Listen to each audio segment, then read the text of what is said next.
Hey guys, what up? Bevan here, and I want to switch it up a little bit and talk about stimulants and how you should probably quit stimulants, coffee, tea, Red Bull, whatever kind of hippie-ass energy drink you're buying at the Whole Foods for maybe a month or so, just to gain more awareness about how caffeine affects you. Because if you're like most people, you might not have a full grasp on the extent to which caffeine is interfering with your ability to concentrate on anything, whether that be your breath during meditation or your work or anything else. And the reason I bring this up is for that reason, but also a lot of people turn to meditation because they feel like they want to be able to concentrate better, to be able to have sort of a more even-keeled mood throughout the day and just feel better generally speaking.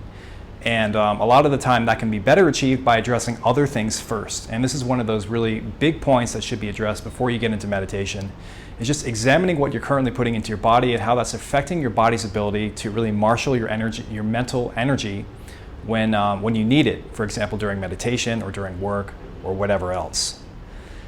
So that's why I'm making this video that's not directly related to meditation per se. So let's get started. Stimulants, we all love them. Tea, coffee, whatever your poison is. They tend to work great. This is why we use them. If you drink a cup of coffee before you meditate, chances are you're going to have an amazing session. You can just feel your breath really well. You can concentrate very well. You can do anything else better as well. You just feel good for an hour or so, or maybe even up to 4 hours, or even the whole day, and your day just goes well. So what's the problem with this? Well, as I mentioned in my other video about drugs and meditation, this can quickly become a crutch, especially if you were not a long-time user of caffeine and you just started using caffeine for whatever reason. Obviously it can be addictive. You perform better, you notice an improvement, especially when you meditate, and it just becomes so much harder to meditate when you haven't had caffeine that you just resort to using more and more caffeine. So for that reason alone, I think it's good to maybe not really use so much caffeine before you meditate if you are using it to meditate. But I already addressed that in another video, so I'm not going to get into it anymore. Instead, I want to talk about a few more reasons that stimulants can possibly be compromising the benefits that you expect to see from meditation. So the first point I want to bring up here is the come down from caffeine. So when you have any kind of a drug, be it alcohol or caffeine or whatever, you're going to feel good for a while. And then, maybe 1 hour, 4 hours of the whole day, not for alcohol, I'm talking about caffeine here. And after that, you're not going to perform as well for some amount of time. It's just how it works. It's physics. You're not going to just return to baseline immediately. You're going to sort of dip below baseline. And the first point I want to bring up here is the come down from caffeine. So whenever you have any kind of a drug, you obviously come down from it. This is not new information. But for caffeine, a lot of people don't really view it as a drug per se. And they feel like, it's fairly benign. It doesn't really have that much of an effect aside from the immediate effect of making you concentrate better. Well, that's actually false. Even something as benign as green tea, which also has theanine, so you don't really feel the jitteriness of the caffeine, so it feels very mellow and mild, can actually impair your ability to concentrate in the hours after you experience the benefit from that caffeine. So this could be the next day or even the day after that for some people. And we'll get into how people respond differently to caffeine in just a little bit. A related point is that a lot of people are not really aware of the extent to which the caffeine come down will affect their ability to concentrate and just to have mental energy in general and to focus.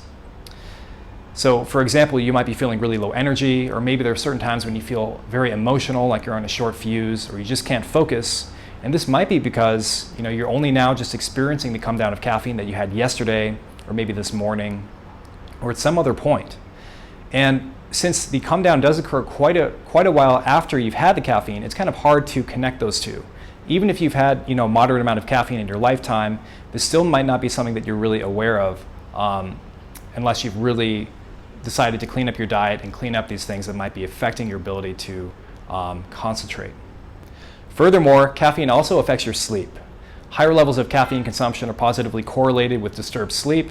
So on top of the come down, if you're drinking a lot of coffee or tea or whatever, you're also going to be not sleeping as well, which is just going to make it harder for your body to recover mentally. You're not going to have that ability to really marshal those full resources to concentrate on your breath or whatever else you're concentrating on.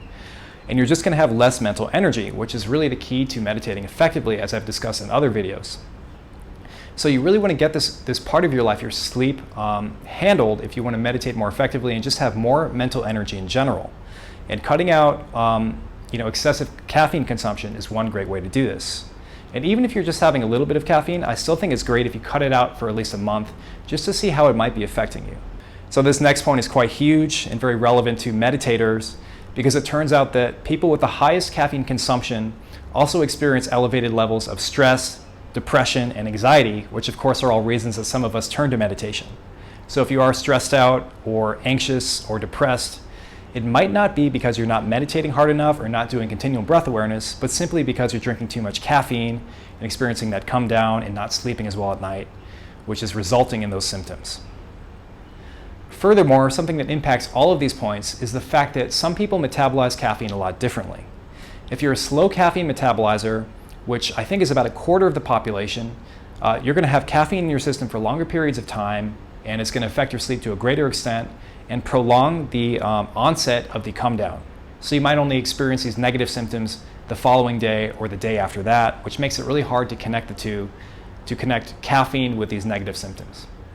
So for that reason, for all the reasons I've listed, I suggest you probably cut out caffeine for at least a month just to see how it affects you.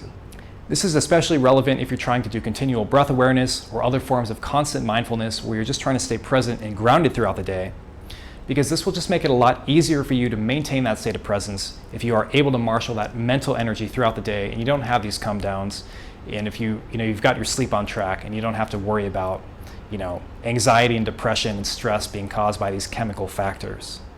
So I urge you to try it out. And again, I'll just say that this is not for everyone. This is only for probably a minority of the population who is pretty strongly affected by caffeine. It might not be you. A lot of people can drink a huge amount of caffeine and not really feel it. So this video may or may not be for you, but one way to be sure is to just cut it out. And it's probably a good thing to cut out anyway, just to gain some more awareness about how it does affect you.